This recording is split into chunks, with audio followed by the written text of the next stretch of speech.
बिस्मिल्लाहिर्रहमानिर्रहीम। आज हम डिस्कस करेंगे electromotive force and potential difference, इन दोनों का कंपैरिजन। लास्ट टॉपिक्स में हमने देखा था कि इलेक्ट्रोमोटिव फोर्स क्या होती है और पोटेंशियल डिफरेंस क्या होता है। इलेक्ट्रोमोटिव फोर्स दरअसल बैटरी की कैपेसिटी है कि आने वाले चार्जेस को कितनी एनर्जी प्रोवाइड की जाए। आने वाले चार्जेस बैटरी से एनर्जी गेन करते हैं और उसके बाद पूरे सर्किट में फ्लो करते हुए रजिस्टर में अपनी एनर्जी को डिसिपेट करते हैं। जो एनर्जी की डिसिपेशन वो रजिस्टर में करते हैं उसको हम कहते हैं पोटेंशियल डिफरेंस। वापस आते हैं तो उनके पास एनर्जी नहीं होती, दोबारा से इलेक्ट्रोमोटिव फोर्स के ज़रिए यानी बैटरी के अंदर से वो अपनी एनर्जी को पिक करते हैं और पूरे सर्किट में फ्लो करते हैं। इन दोनों प्रोसीजर्स में फ़र्क ये है कि ईएमएफ हमेशा बैटरी में एग्जिस्ट करती है, जबकि potential difference out of the battery की बात होती है, विद इन दिस सर्किट की बात होती है।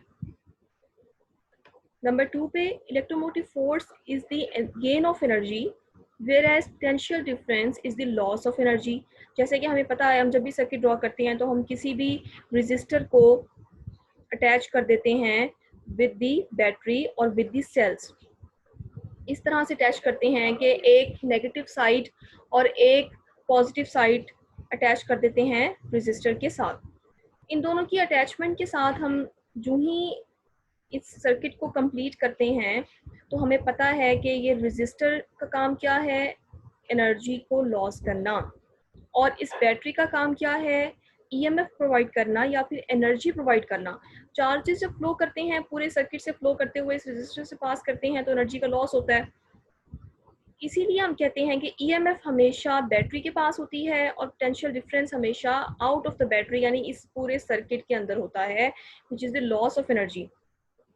ईएमएफ को हम रिप्रेजेंट करते हैं सिंबल ई के साथ, एप्सन के साथ, और पोटेंशियल डिफरेंस को रिप्रेजेंट किया जाता है सिंबल वी के साथ। इस दोनों के ऐसे यूनिट्स को अगर आप कंपेयर करेंगे, दोनों के ऐसे यूनिट्स वी हैं यानी वोल्ट, कैपिटल वी इन दोनों के ऐसे यूनिट्स होंगे।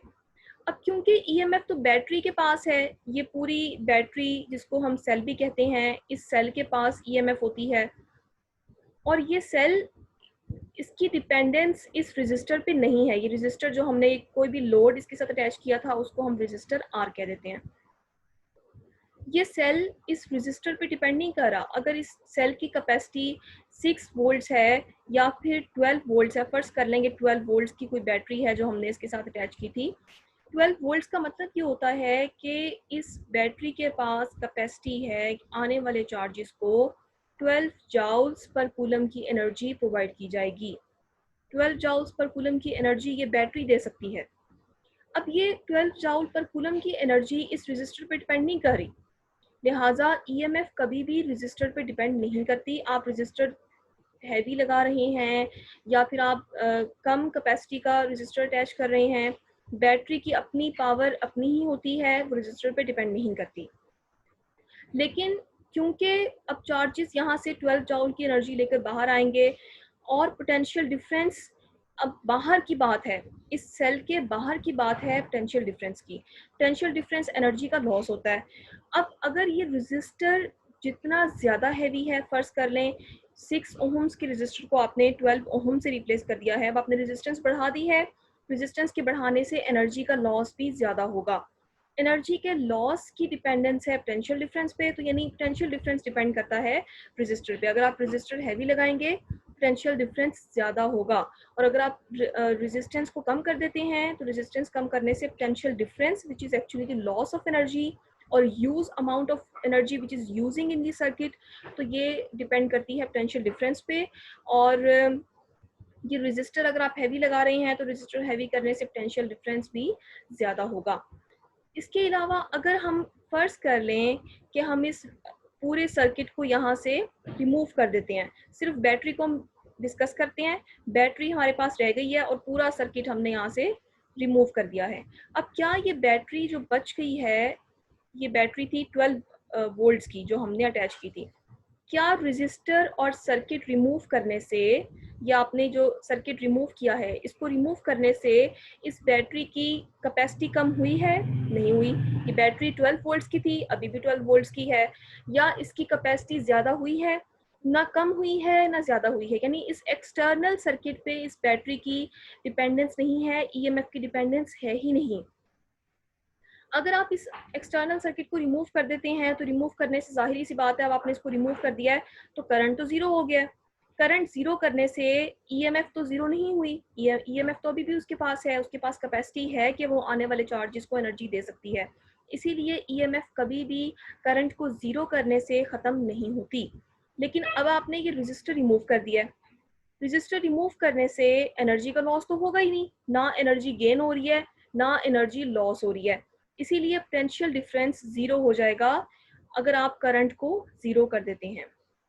अपार्ट फ्रॉम इट, अगर आप इस पूरे अरेंजमेंट पे गौर करें, ये बैटरी, ये सेल दरअसल वजह है, ये कॉज है चार्जेस को मूव करने के लिए। अगर हम इस कॉज को यहाँ से रिमूव कर देंगे तो बैटरी रिमूव होने से चार्जेस के पास कैपेसिटी नहीं है कि वो रजिस्टर से पास करें, एनर्जी नहीं होगी उनके पास तो वो कैसे पास करेंगे। इसीलिए बैटरी और cell is the cause and potential difference is its effect. तो यहाँ पे ये मेजर एमसीक्यू भी है और मेजर इन दोनों का डिफरेंस है कि ईएमएफ हमेशा कॉज है, बैटरी या सेल आप जो लगाते हैं असल में वही एनर्जी प्रोवाइड कर रहा है। अगर हम बैटरी को रिमूव कर दें तो हम कभी भी करंट को ऑब्जर्व नहीं करते। और पोटेंशियल डिफरेंस उसका इफेक्ट है, उसके बाद की बात आती है, यानी एनर्जी गेन होगी उसके बाद ही एनर्जी लॉस होगी। इसीलिए कॉज और एनर्जी का ये डिफरेंस आपने अच्छे तरीके से मेमोराइज कर लेना है। नेक्स्ट हमारा टॉपिक है, हमने डिस्कस करना है कि मैक्सिमम पावर आउटपुट क्या है और कैसे हम उसको डिस्कस कर सकते हैं। तो यहाँ पे मैक्सिमम पावर आउटपुट को डिस्कस करने के लिए सबसे पहले हम रिव्यू करेंगे अपने लास्ट टॉपिक का, जिसमें हमने पावर आउटपुट को फाइंड किया था। पावर आउटपुट को फाइंड करने के लिए हमने देखा था कि पावर आउटपुट होती है हमारे पास, जी हमारे पास नेक्स्ट टॉपिक है मैक्सिमम पावर आउटपुट का। मैक्सिमम पावर आउटपुट के लिए हमने सबसे पहले पावर आउटपुट का फॉर्मूला यूज़ करना है। Power dissipation in A register में हमने देखा था कि पावर आउटपुट होती है वी आई के equal, where V is the potential difference and I is the current that we have supplied.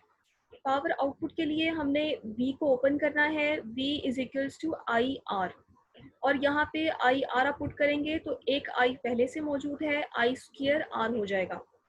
मजीद हमारे आज के टॉपिक में हमने ईएमएफ जब फाइंड की है तो हमने देखा था कि ईएमएफ के लिए हमें करंट जब हम ओपन करते हैं थ्रू ओहम्स लॉ, दो तरह की रेजिस्टेंस आती हैं, एक रेजिस्टेंस इन द सर्किट है, एक resistance within the cell है। इन दोनों को समअप किया है तो हमारे पास करंट का मेजर फॉर्मूला ये बन गया है। अब इस आई की वैल्यूज को हम यहाँ पे पुट करते हैं। आई स्क्वायर है तो इस पूरी टर्म का स्क्वायर करना पड़ेगा आपको, ईएमएफ का square divided by R plus R का होल स्क्वायर आ जाएगा। आर प्लस आर का होल स्क्वायर आप ओपन करेंगे तो हमारे पास आ जाएगा आर प्लस आर का होल स्क्वायर अगर हम फाइंड करें तो A plus B whole square हमने इससे ओपन करना है, A plus B whole square. ये आपने फॉर्मूला यूज़ करना है मैथमेटिक्स का।